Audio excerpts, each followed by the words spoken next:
একদিন এক যুবক তার বাবাকে বলল, বাবা, তুমি বলেছিলে পিতৃ ঋণ কখনো শোধ করা যায় না। তুমি ২৬ বছরে আমার পেছনে যত টাকা খরচ করেছ, তুমি কি জানো আমি আগামী ৩ বছরে সে টাকা তোমায় ফিরিয়ে দিতে পারবো? বাবা কিছুটা মুচকি হেসে বললেন, একটা গল্প শুনবি? ছেলে কিছুটা অপ্রস্তুত হয়ে নিচু স্বরে বলল, বলো বাবা, শুনবো। তখন বাবা বলতে শুরু করলেন, তোর বয়স যখন ৪ বছর, আমার মাসিক আয় ছিল মাত্র ২,০০০ টাকা। সেই টাকায় সংসার চালানোর কষ্ট কাউকে কখনো বুঝতে দিইনি। সাধ্যের মধ্যে সবসময় চেষ্টা করেছি তোর মাকে সুখী করতে। তোকে যে বছর স্কুলে ভর্তি করলাম, সে বছর আমরা দুজন পরিকল্পনা করেছি তোর পড়ার খরচের বিনিময়ে আমরা কি কি ত্যাগ করব। সে বছর তোর মাকে আমি কিছুই দিতে পারিনি। তুই যখন কলেজে, আমাদের অবস্থা তখন মোটামুটি ভালো, কিন্তু খুব কষ্ট হয়েছিল যখন তোর মা খুব অসুস্থ হয়ে পড়েছিল। ওষুধ কেনার জন্য রোজ ওভারটাইম করে, বাসে করে, পায়ে হেঁটে আর ঘামে ভিজে বাড়ি ফিরতে অসহ্য লাগত। কিন্তু কিন্তু কখনো কাউকে বুঝতে দিইনি, এমনকি তোর মাকেও না। একদিন শোরুম থেকে একটা বাইক দেখে আসলাম। সে রাতে আমিও স্বপ্ন দেখেছিলাম আমি বাইকে চড়ে অফিসে যাচ্ছি। কিন্তু কিন্তু পরদিন তুই বায়না ধরলি ল্যাপটপের জন্য। তোর কষ্টে আমার কষ্ট হয় বাবা। আমি তোকে ল্যাপটপটা কিনে দিয়েছিলাম। আমার তখনকার ১ টাকা তোর এখন ১ পয়সা। কিন্তু মনে করে দেখ, এই ১ টাকা দিয়ে তুই তোর বন্ধুদের নিয়ে পার্টি করেছিস, নতুন মোবাইলে হেডফোন কানে লাগিয়ে সারা রাত গান শুনেছিস, পিকনিক করেছিস, ভ্রমণ করেছিস, কনসার্ট দেখেছিস। তোর প্রতিটা দিন ছিল স্বপ্নের মতো। আর তোর ১০০ টাকা নিয়ে আমি এখন ডায়াবেটিস পরীক্ষা করি। আমার মাছ মাংস খাওয়া নিষেধ। কি করে এত টাকা খরচ করি বল?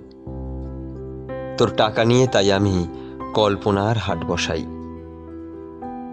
সে হাটে আমি বাইক চালিয়ে সারা শহর ঘুরে বেড়াই, বন্ধুদের নিয়ে সিনেমা দেখতে যাই, তোর মায়ের হাত ধরে তাঁত মেলায় ঘুরে বেড়াই।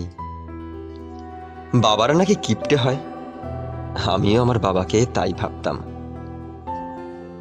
পুরুষ থেকে পিতা হতে আমার কোনো কষ্ট হয়নি, সব কষ্ট তোর মা সহ্য করেছে।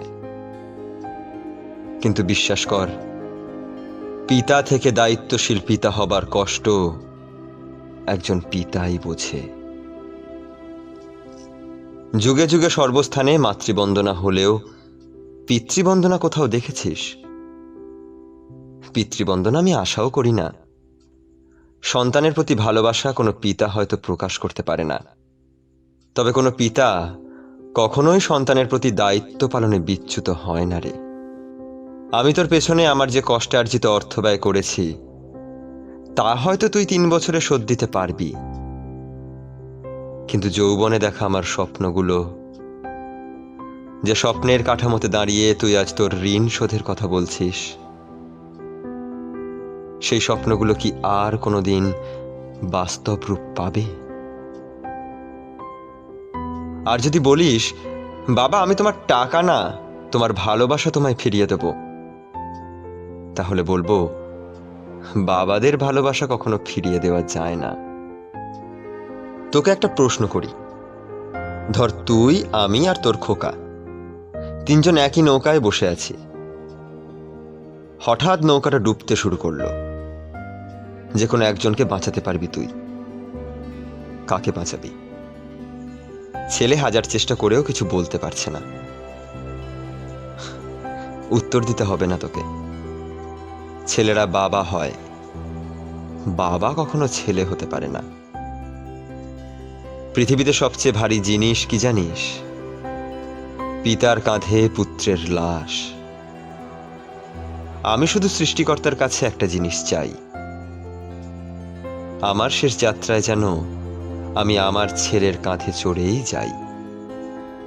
তাহলেই তুই একটা তোর ঋণ শোধ করতে পারবি, তোকে কোলে নেবার ঋণ। শ্রদ্ধা ও ভালোবাসা পৃথিবীর সকল বাবাদের প্রতি, যারা নিজেদের স্বপ্ন বিক্রি করে আমাদের মানুষ করেন।